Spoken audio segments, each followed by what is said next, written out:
Topspin Forehand. My name is Ryan Reedy, founder of 2minutetennis.net. I'm going to demonstrate these 5 tips first on the Topspin Pro, and then you're going to see me hitting on the ball machine. Let's get right to it. Tip number 1, have a great unit turn with both hands on the racket during the initial phase of the swing. When the ball comes off of your opponent's racket, I want you to avoid removing your top hand or your non-hitting hand immediately upon seeing the ball come to your forehand. What that results in is typically taking the racket back with just your arm. If you take the racket back with just your hitting arm, you're going to swing with just your hitting arm and you're not going to involve your body. Instead, if you keep your when you shadow swing, and you're going to see me take the racket back by just rotating my body. You can see my back right now. I'm showing you my back, and it's faster and faster, and as your opponents get better and better and hit harder and harder and deeper, because if you have a swing that must pause to come back forward again, eventually you are going to play against someone who there is no chance you're going to react to that ball because you have that built-in pause.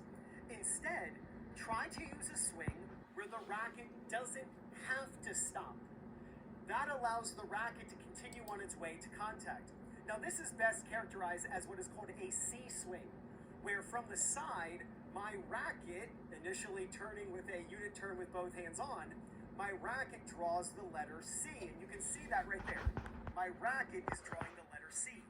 If my racket goes high initially and then drops down to get to contact, the racket never has to hit a topspin forehand. And if I'm hitting the ball over the net, they'll turn, unit turn, both hands on the racket. They'll use a circular swing, but at the bottom, the racket looks like this. It's like I could take a coin and balance it on the edge. If your racket, I want you to film yourself and check this out on your own. If your racket is straight up and down in the back prior to hitting the ball, it will end up being open when you get to the ball. This is why beginners hit the ball over the fence all the time. You ever wondered why do beginners, the first day we play tennis, be very much based on the grip that you use? The more Western, the more down the strings will face. The more Eastern, maybe they'll close about 40. Swing left, the ball curves right. Watch that again. I swing left, the ball curves right. I can make the ball curve to the left by swinging right. I swing right, the ball curves left. The ball goes the opposite direction I swing when I'm adding spin. So if I want the ball to spin down, I've got to swing up. And the easiest way to trust swinging up is to tilt the strings down. If you've been told, low to high or swing up as you hit the ball, if the ball is between the level of player and the height of the non-hitting hand. Watch Novak Djokovic. When Novak Djokovic hits a forehand, he looks like he is waving to the opponent with his non-hitting hand. Look at a beginner. Their non-hitting hand is down. It might as well be in their pocket. The height of the non-hitting hand correlates beautifully with the level of the player.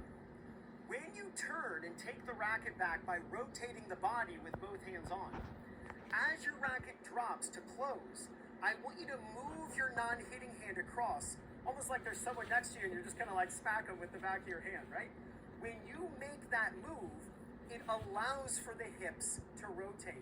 You know how many players I see on a weekly basis who hit forehands like this, and they highest point or part of your swing be the finish. The high-low high swing, where the racket is high, then goes low, and then goes high. I've started to tweak it. Even in the last 6 months, I've started to tweak that little saying of high, low, high. What I've started saying was high, low, higher.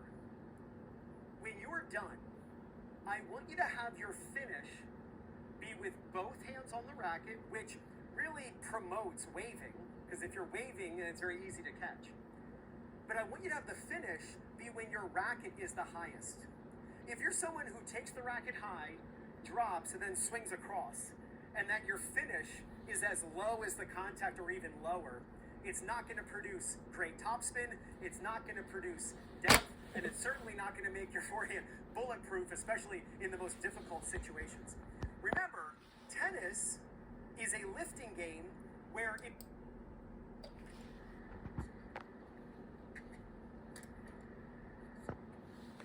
You'll also notice that I'm catching the racket in my non-hitting hand. All right, let's check this out and these techniques on the ball machine.